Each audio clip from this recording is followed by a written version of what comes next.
Welcome to Design Signatures, a podcast by Fedrigoni, Masters of Paper and Creativity since 1888.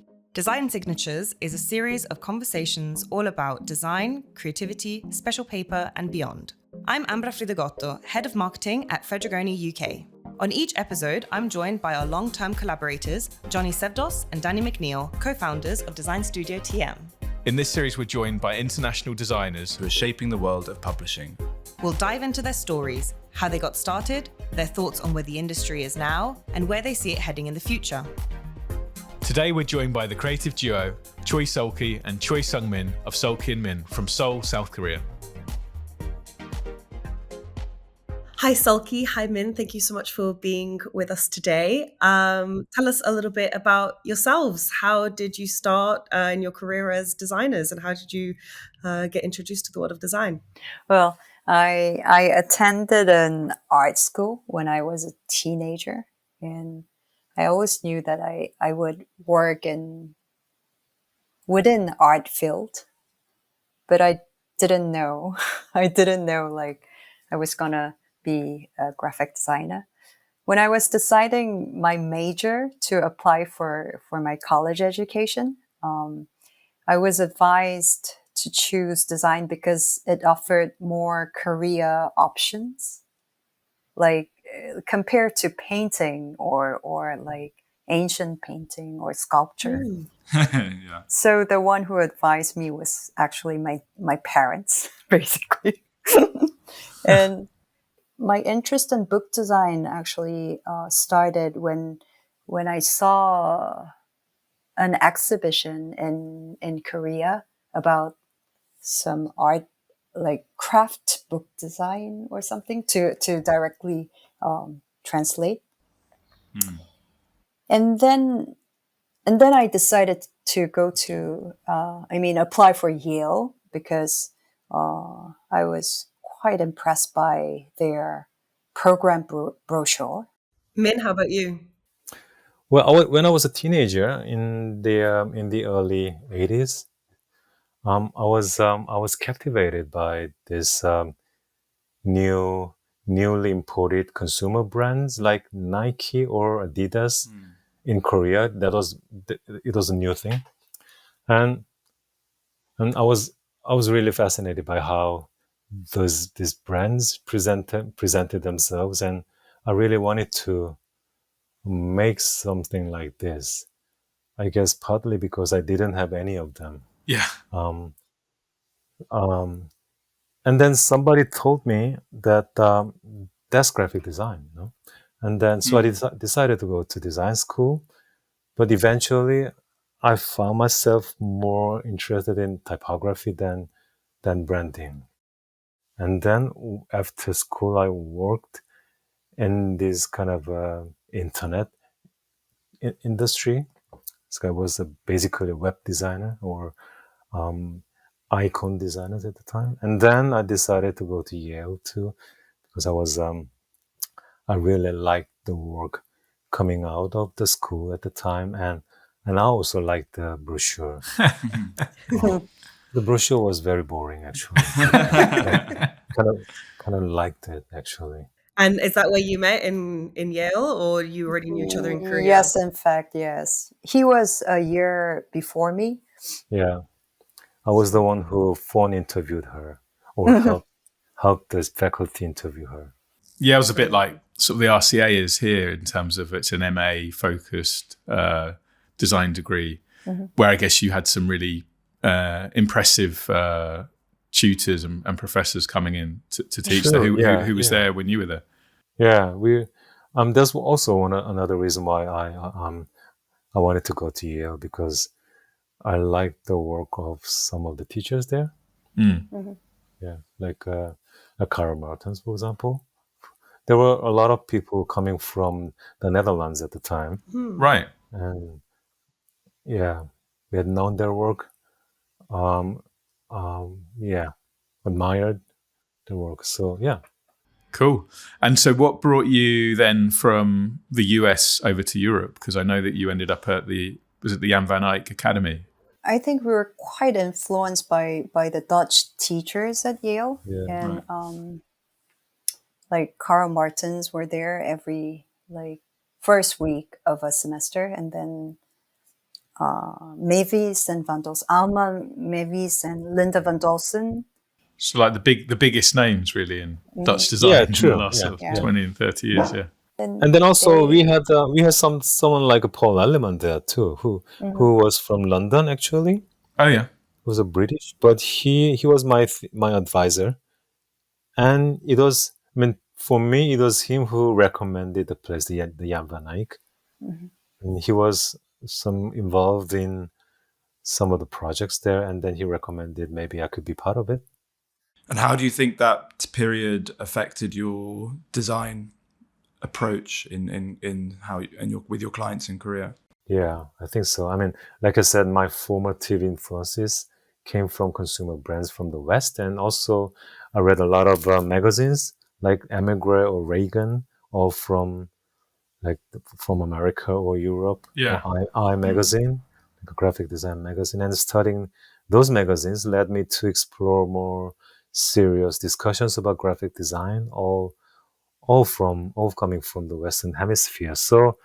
And do you think do you think people locally identify that Western influence in your work, or is it just almost become your own stamp now? At first, people saw some differences in our work, right? I think our work was more rigorous in a way, right? And maybe more concept-driven, less intuitive, maybe less expressive or less decorative. Because that's what we felt about Korean graphic design at the time, like very conscious about appearances, but maybe less about ideas. I think the sort of difference between Korean and Latin character sets and the way that in the West we would set type is obviously, it's entirely different, isn't it, to how you would do things in Korea. So I think bringing that sort of change of, or having knowledge of that way of setting type from the West and bringing it to Korea must make for some really interesting fusion of ideas and projects. And I know you have a project for the Korea Artist Prize where you actually sort of considered exactly how the character sets between the two languages work. Could you just tell us a bit more about that? Yeah, I think it's the most recent work that we're working on, and I think it's I mean, we're trying something different recently, like because we didn't really care much about us being Korean, really. We didn't try to make our work look Korean. We were not really not interested in that kind of things. Because we are Koreans, we thought we believed that our identity would naturally reflect in what we created. We didn't really want to force anything.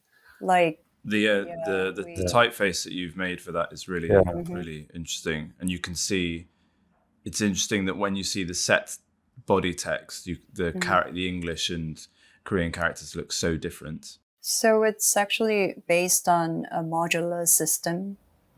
It's actually a unique way to write Korean alphabet Hangul, and we use the same modular system to draw the Latin letter forms. It's a little difficult to explain it without a visual Images. aid, but I'll try. So Hangul, our Korean alphabet, it has 24 letters, phonetic letters, Right. Like alphabet, and so it should be as easy to process the writing mechanically as the Latin alphabet for applications like telegrams, like typewriters or computers. But the way we use Hangul complicates the kind of more effective mechanization, because unlike the Latin alphabet, where you write letters in a single direction, right? Like a linear way. Yeah. But Hangul combines those phonetic signs both horizontally and vertically. Oh wow! Oh wow, I didn't know that. into syllabic blocks, basically. So we group letters into syllables and then put them into square space. Let's say in English, book is a word, but it's a syllable, right? It's a syllable with 4 letters. Imagine putting all of the letters into the same space, and then sometimes the letters change their shapes depending on where they are or how many letters you have in the same syllable. Fascinating. We're poring over the book right now, looking at some of the Right. characters to try and get a sense of that. But I think So I the point, know exactly. the point is we have 24 letters, but when we actually write them, the letters change their shapes. Yeah. That's the problem. Right. Because let's say for typewriters, you can't really do that. Like with handwriting is okay. You just change the shapes organically. But with typewriters, or if you only have, let's say, 24 kind of slots for computation, then it's a problem. I was going to say, how many do you combinations? Yeah. Theoretically, it's over 10,000, but in practice, I think you need something like a 4,000, right? Or 2,000? Yeah, 4,000 or 5,000 to work. Combinations. How does that work with typeface design? Do you need to, it just takes a very long time. So yeah, it takes a long time. I mean, shorter time than Chinese, I guess. Probably, yeah. But long enough. That's a kind of that's the challenge, right? Like in the, when was it, like 70s? 76, yeah. 76, like this graphic designer, Cho Young-jae, who was also Min's teacher when he was in college.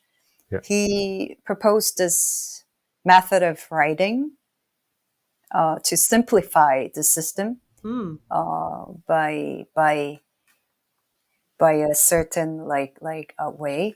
It's more like a Latin alphabet. He was a little bit inspired by it, I think. Yeah. And in this approach, the phonetic letter stays the same.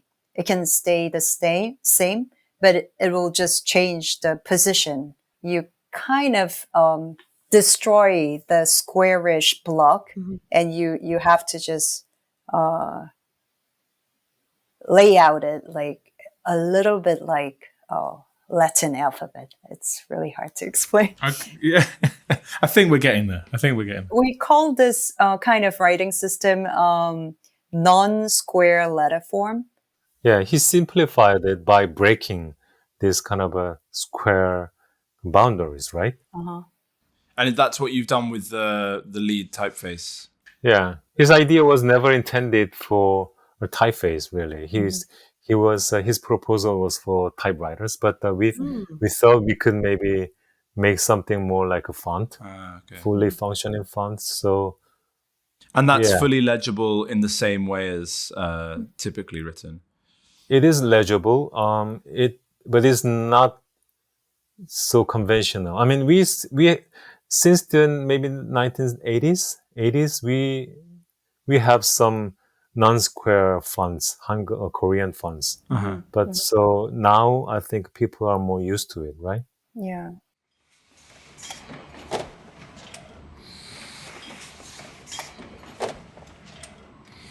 You see a lot of Western design studios that do this kind of very reductive, circles and squares and sort of, a minimal amount of changes of form whatsoever. Yeah. But I don't know that I've seen it before in sort of an Asian or, specifically Korean alphabet. But I think there's something about it where it becomes, it's about type as image as well to a point here, isn't it? Where you're not, for me, obviously I can't read it anyway, but it creates a really beautiful series of forms that are just very attractive to look at, and sort of play with from a sort of design perspective as well, I'm sure, when you were laying out the book.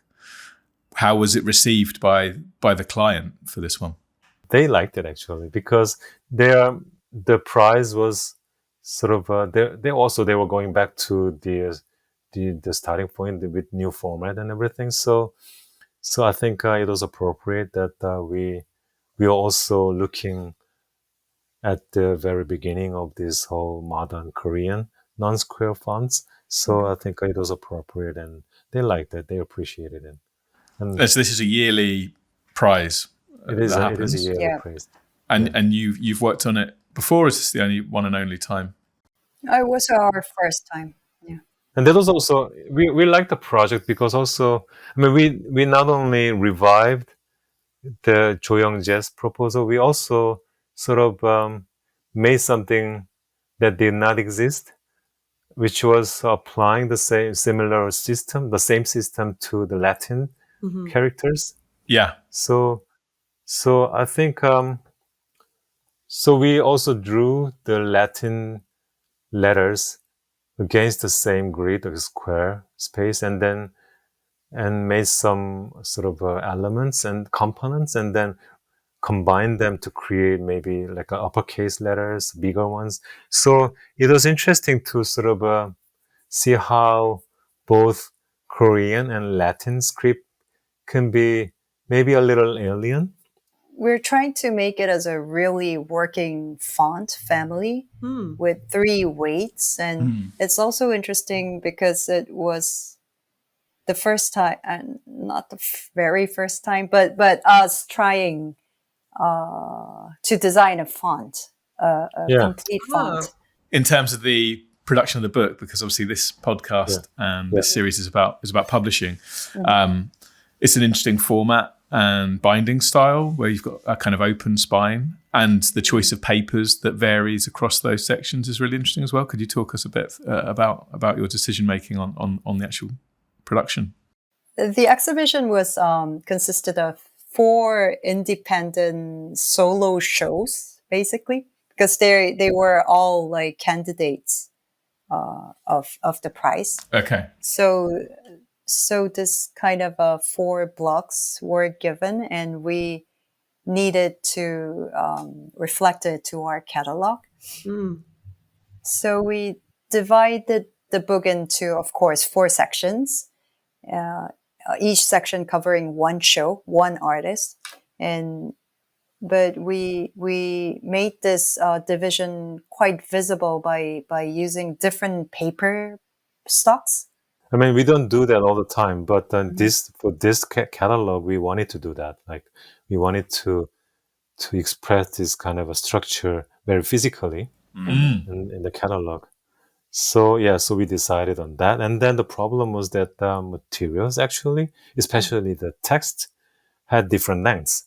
Yeah, I mean, I think the way the text sits in sort of very uniform blocks is really appealing. You know, it kind of, again, it becomes more like image making in places rather than sort of, pure set type.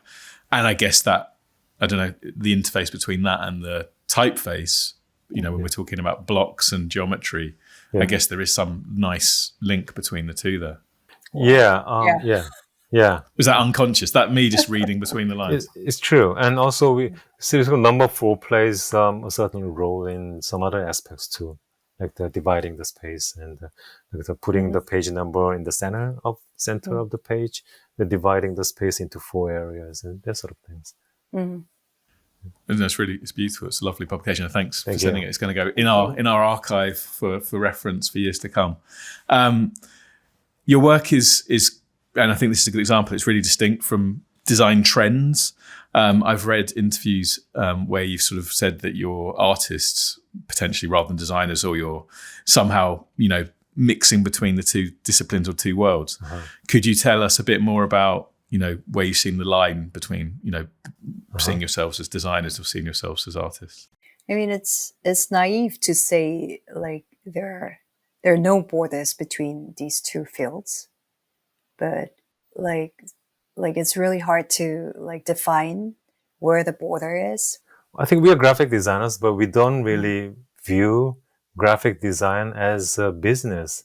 I think it would be a terrible business model, actually. But because we like it so much. But we also don't see graphic design as merely sort of outlet for self-expression either.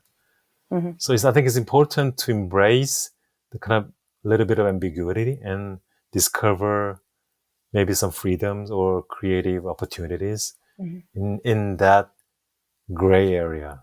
And I think that then sort of leads on to you running your own publishing imprint, because I guess that's, could be seen as creating your own space to do work that you would like to do. I don't think that was 2006 to 2021. You was at the Spectre Press. Right.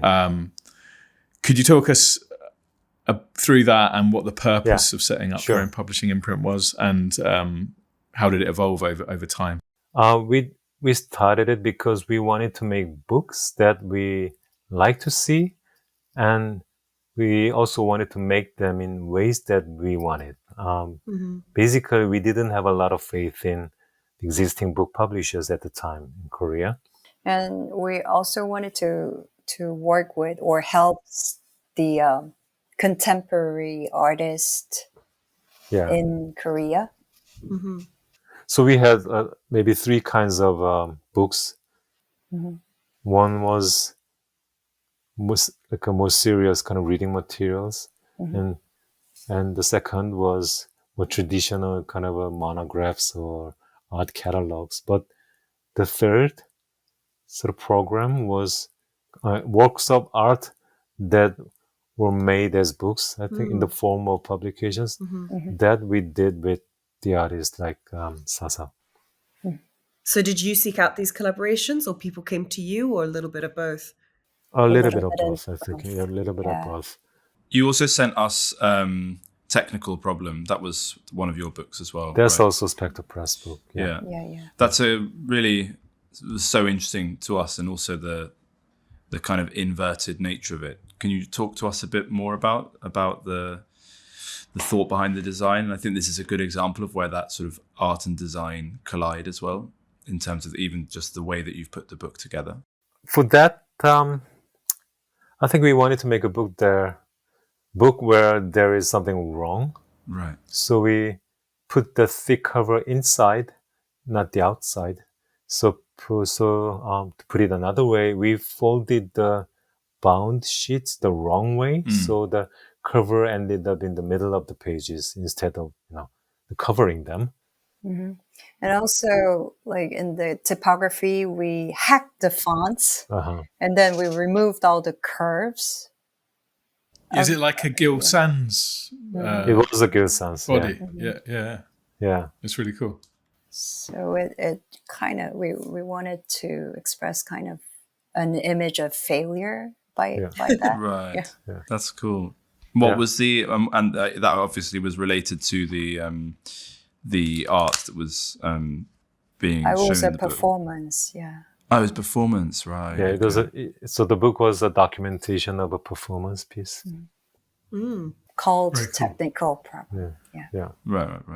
So did you work with the artists, like when you discussed this idea with them, and then you developed the idea together, or you presented it to them kind of already finished? In this case, I think we presented the idea to them, right? Yeah. I think so.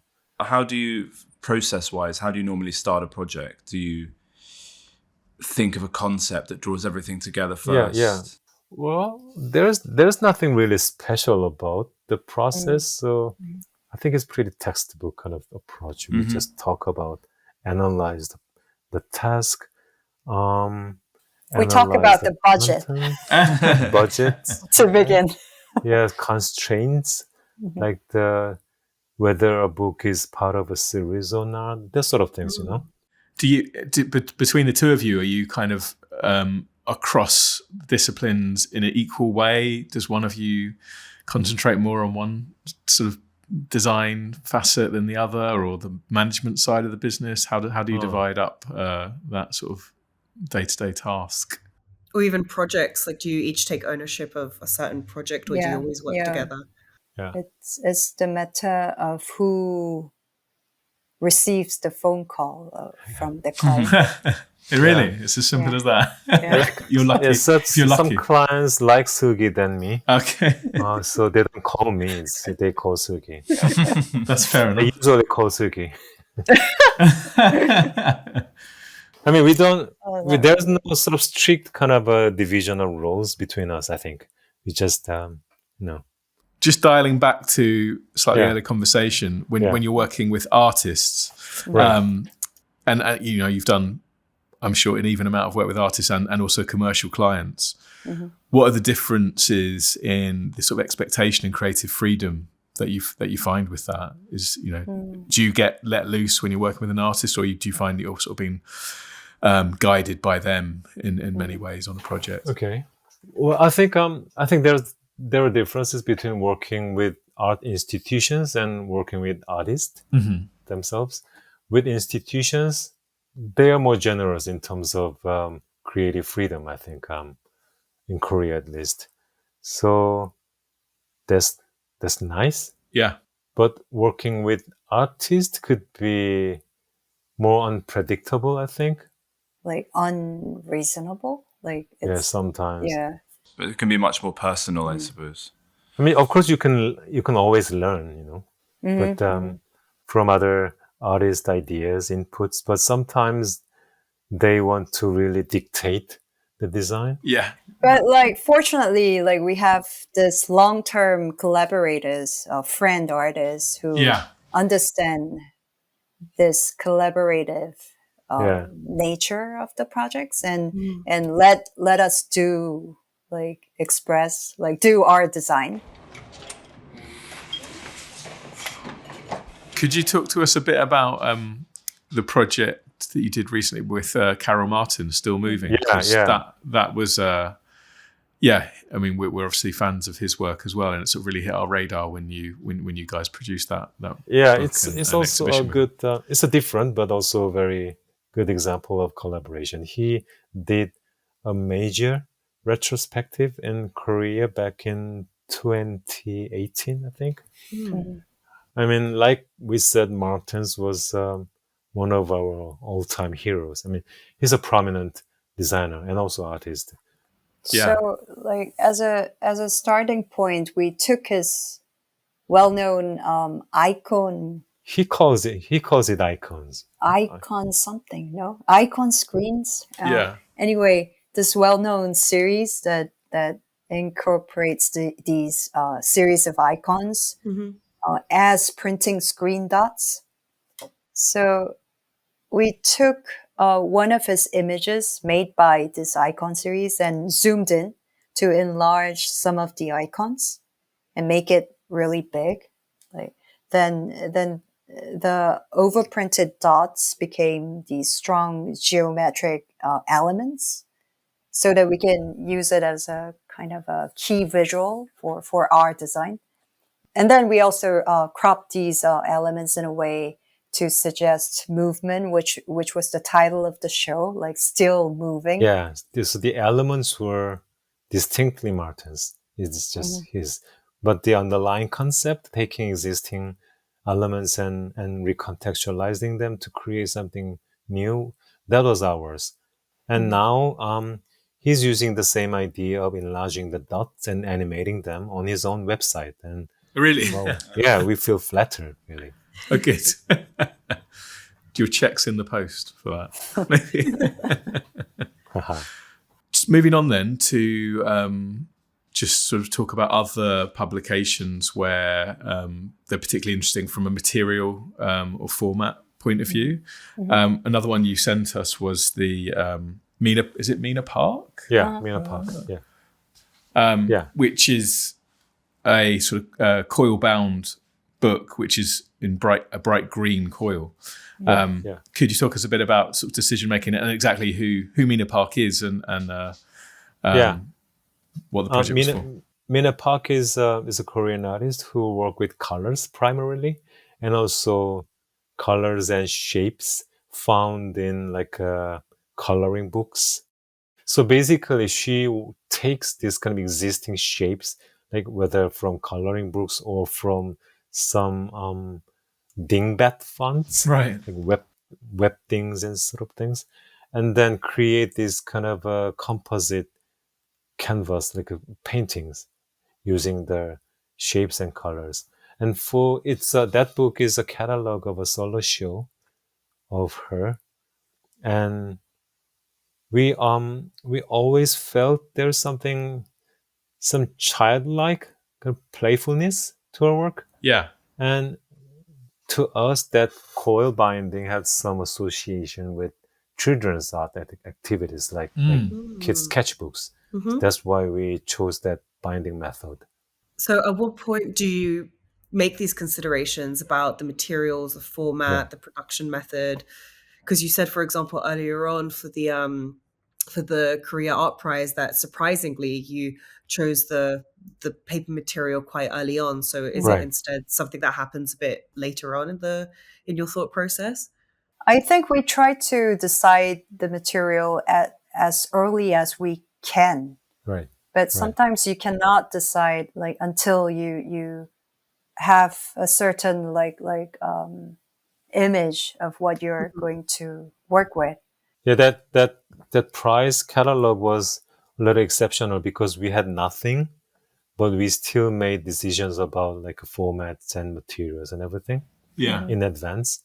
So in that case, the materiality and the structure of the book itself was the design concept. And then I think material decisions, we try to make it early, but it should follow contents and some other more content related decisions, I think. Like the length, etc. Yeah, coil binding, we decided, I think, quite Later. early on. No, early. I mean, maybe we are talking about different kind of standard. I think you have the pink coil one. No, we have the green one. Green. Oh, you have the green to. one, Oh, okay. you have to. Yeah, that's rare. Actually, Is this rare? Oh, wow. Okay. We're going to put this somewhere very safe. and we had pink, green, blue, black, and white. I think. Yeah. Oh, cool. With different You colors. collect all of them. And it's a real commodity binding style, and so finding an actual use for it is really nice. You know, to actually tie it to the work of an artist, and it elevates what would normally be seen as something very kind of low budget into something much higher and refined in terms of that overall production, which is really cool. The paper for the cover is also a very cheap one. Is it? Yeah. The gray. Oh yeah, it's like a grey board. Yeah. Where do you see your practice moving in terms of, are there any specific clients or projects you'd love to work on? Is there anything, do you see your work developing in a direction? We are working with the Workroom Press, which is another Korean graphic design studio and publishers, and we make books with them. After we closed Spectre Press in 2021, right? We just realized we cannot do everything by ourselves, Right. and then we met these friends who are professionals at publishing. Yeah, because you know, as designers, making books is fun and it's easy, but managing them and distributing them, marketing them is completely different things. And then, but there are real publishing professionals there at the Workroom, so we decided to just work with them instead of trying to do everything. Focus on the fun stuff, and they can do the rest. Admin. So with them, we can still make books that we like to make, and there's one thing we've been doing. We have some recent publications these days, so there's something we always enjoy doing, and we don't do that much of a branding project, but recently we did the branding for the Sundance Film Festival in the United States. Maybe you know that. Yeah. Their 2025 festival. So we finished it, and they started using the system, and then that was very hard. I mean, we rarely had worked for film kind of industry. Is that out now? Is that you can see that work? Some of them online are out. Some of the applications, I think they produced like shirts and stuff. We only saw some bits and pieces. And brand identity is not something you you've done lots of before, so that's a kind of Not- slightly out of the box for you. Compared to publications now, right? Yeah. I mean, we've done a few, but not so often, not so many. It's funny though, because the way that you approach book design is can be seen as quite similar to identity, in that you're creating an identity for a book in a sense. That's, I think, what many designers in Korea who were in this publishing industry feel about our work. They feel like our book design is a little strange in a way, and that I think you just pointed what makes our work a little strange to them in a way. Like, because we start from like identities and ideas, concepts, and then try to find some forms instead of starting with like a formal, like conventions or like a good forms, good proportions, that sort of things. So yeah, so maybe we should use that as a pitch to get more branding projects. Exactly. Well, thank you so much for talking to us today. It's been a real pleasure. It's super interesting for us to also hear from you guys on the other side of the world, and it's amazing to see your work, and we're very pleased to have these books you sent us on our reference walls and in our bookshelf. So thank you so much. Thank you. It's been great. Thanks for listening to Design Signatures. Since this is Fedrigoni's podcast with a beautiful printed companion publication called Best of Publishing. It's made up of 3 parts: Read Me, which showcases the work of the talented guests on this podcast; Choose Me, a fan swatch sorted by how the paper is used rather than the product type; and Footnotes, a practical guide to the art of publishing. We hope this toolkit and podcast inspire you. Want to learn more? Just reach out. Design Signatures is brought to you by Fedrigoni in collaboration with TM. We'll be sharing more stories about design, creativity, special paper and beyond. Follow us on Instagram and visit the Fedrigoni Special Papers website for updates. Thanks for listening, and catch you in the next episode.